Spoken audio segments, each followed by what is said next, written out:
the human obsession with gold. We humans and our obsession for gold is actually what we inherited from the Anunnaki. The fact that humans are obsessed with gold makes absolutely no sense, and why we would have discovered gold in ancient times and it became such a prized, valuable item, that's all nonsense and BS by historians that don't know enough or don't have enough information to string together a proper creative thought process, or a thought process that actually makes any sense.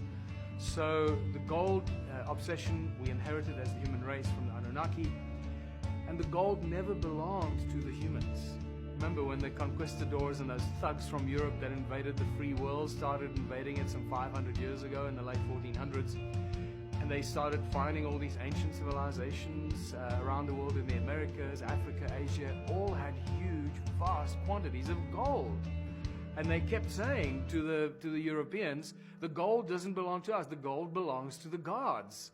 So clearly, they knew, the ancient native people of the world knew that the gods were here looking for the gold and mining the gold.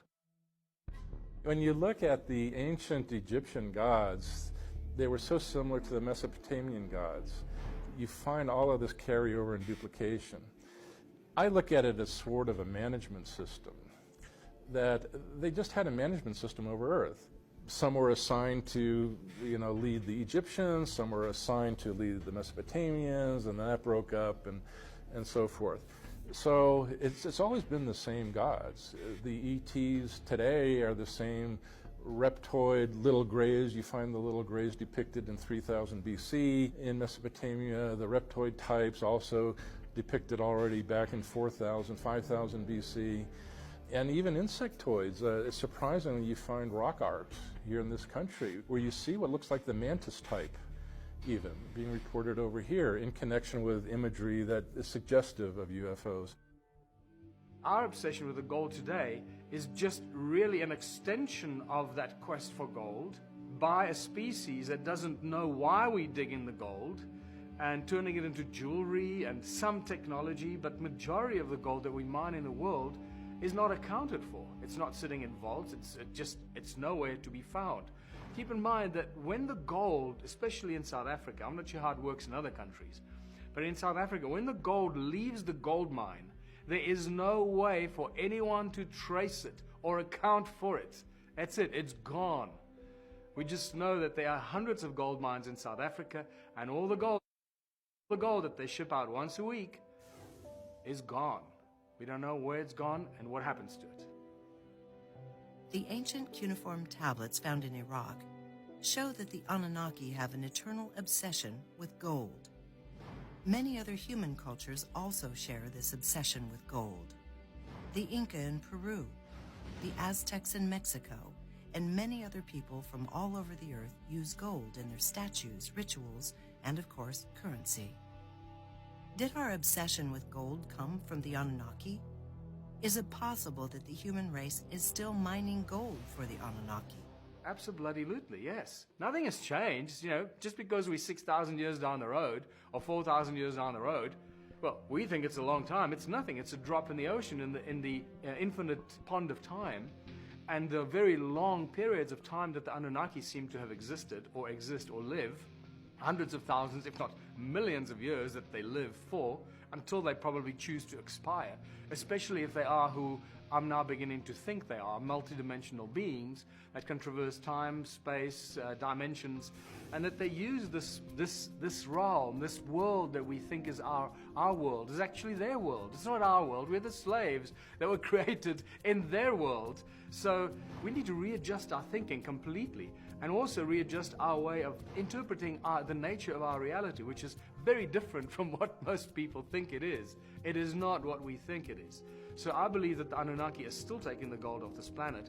How and where they're doing this, I don't know, but there's certainly no accounting for the gold that we mine. And we mine more and more gold every month. If people think that the gold industry is on the decline because we're running out of it, you're completely mistaken. There are new gold mines opening in South Africa every year. They're mining us into oblivion.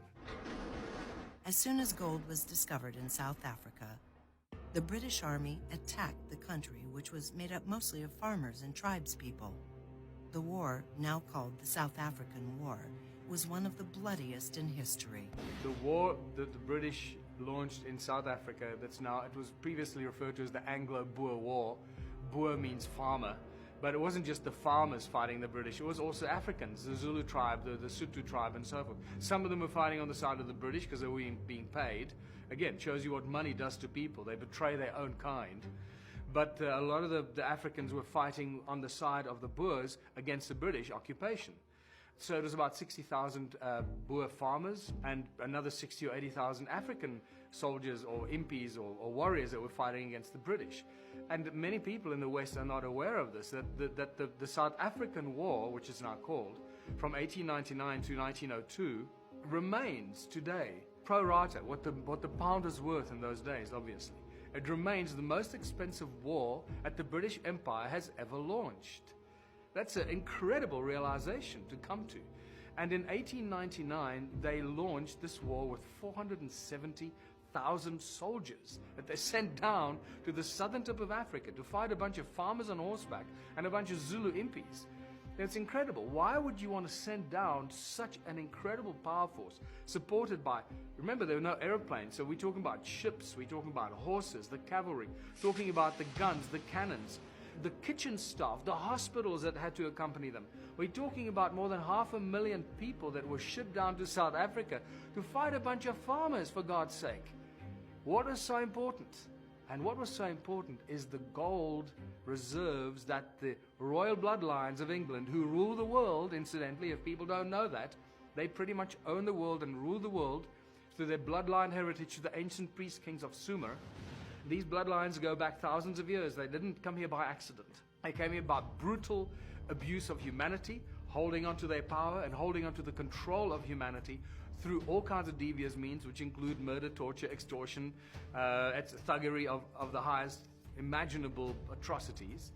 And they invaded southern Africa to secure the gold and secure the minerals of that part of the world, because they knew what lay under the ground.